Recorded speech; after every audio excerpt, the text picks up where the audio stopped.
আসসালামু আলাইকুম, আমি মারুফা, সরাসরি চায়না থেকে। আজকে আসলে একটা পার্কের মধ্যে আমরা রাইড করছি, অনেক সুন্দর।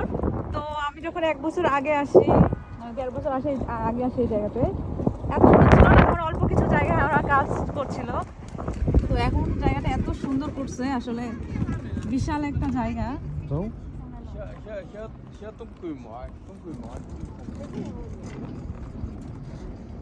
তো দেখেন সম্পূর্ণটা আসলে রাত করে, মানে ফুল আলো দেওয়া, এই জন্য বোঝা যাচ্ছে, কিছুটা যাচ্ছে না।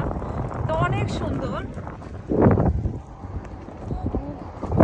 নদীর পাশে দিয়ে আসলে এই পার্কটা করা।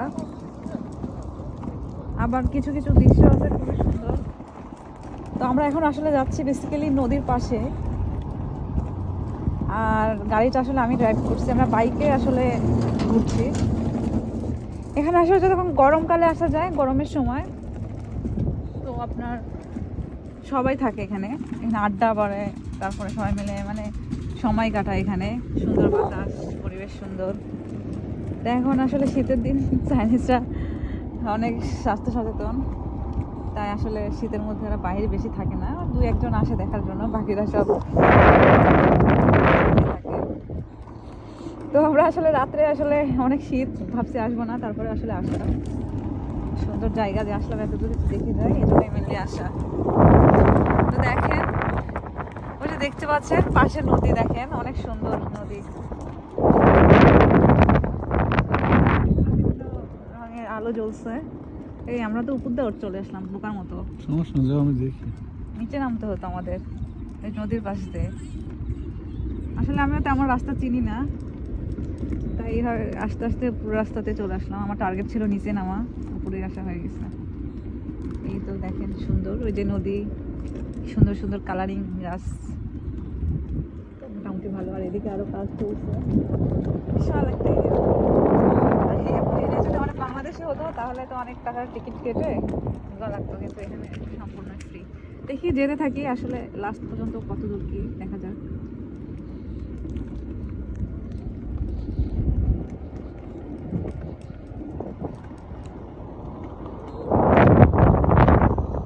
এটা কিন্তু আমি রাইড করছি, হ্যাঁ, প্রায় 18 কিলো আমি নিজেই ড্রাইভ করে আসছি।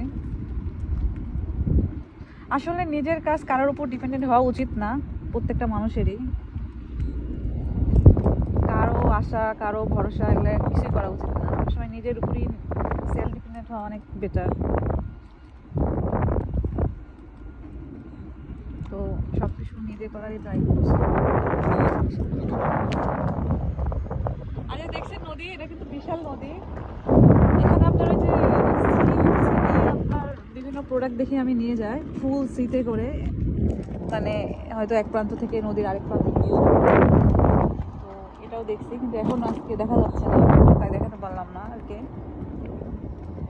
মোটামুটি বা এই আজকে কিন্তু আসলে দেখো, এদিকে তো আসি নাই আমরা। এর আগে আমরা আসছিলাম আসলে নিচের রাস্তা দিয়ে, যাওয়ার ইচ্ছে ছিল, তো আমি উপরের রাস্তা দিয়ে চলে আসছি মিস্টেকলি। তো দেখে যাই কত দূর যেতে পারি। মোটামুটি 18 কিলো চলে আসছি। এই যে দেখেন, এটা উপরে ব্রিজ, এখানে দিয়ে আসলে মেট্রো রেল যায়, হাই স্পিড বুলেট ট্রেন গুলো আছে চায়নার, সেগুলো যায়। তো আসলে কি আছে, কত দূরে রাস্তা নিজেরাও জানি না, তো যাচ্ছি, দেখা যাক। ধরে না এই এগুলা না সুন্দর দেখা যায়। এই রাস্তা মনে হয় মেবি এখানে লাস্ট, এরপরে হয়তো কাজ চলমান। আমি খেয়ালি দেখছেন আরো অনেক আলো গাড়ি যাচ্ছে, ওটা কিন্তু আসলে মেন রোড। আর ওই যে একটা পাহাড়, টিপ টিপ টিপ টিপ করে আলো জ্বলছে, ক্যামেরাতে আসলে ক্লিয়ার বোঝা যাচ্ছে না, ওইটা কিন্তু পাহাড়ের মধ্যে বাড়ি ঘর আছে। বিশাল একটা পাহাড়, খুবই সুন্দর পাহাড়। আর এই যে যেটা দেখা যাচ্ছে সেটা হলো মেন রোড, বিশ্ব রোড বলে যেটা আমাদের বাংলাদেশে, সেই রোড এটা। আর হচ্ছে দেখে বড় বড় বিল্ডিং গুলা, আজকে একটা বিল্ডিং এ শুধু আলো দিচ্ছে, মনে হচ্ছে পানি পড়তেছে বিল্ডিং থেকে, আর বাকিগুলোতে যখন দেয় আসলে অনেক সুন্দর লাগে। যাই হোক, দেখেন আমরা নদীর পাশ দিয়ে আবার ব্যাক নিলাম, তার মানে রাস্তা দেখা গেল সম্পূর্ণটা এখন ওরা শেষ করে নাই। আমরা শেষ প্রান্ত থেকে একদম ঘুরে আসলাম। এটা মোটামুটি সব মিলাই সুন্দর। আসলে এখানে গরমের টাইমে অনেক মজা লাগে বসে থাকতে, শীতের মধ্যে অনেক কষ্টকর। ঠান্ডা বাতাস, নদীর পাশে বাতাস বেশি, শীতও বেশি।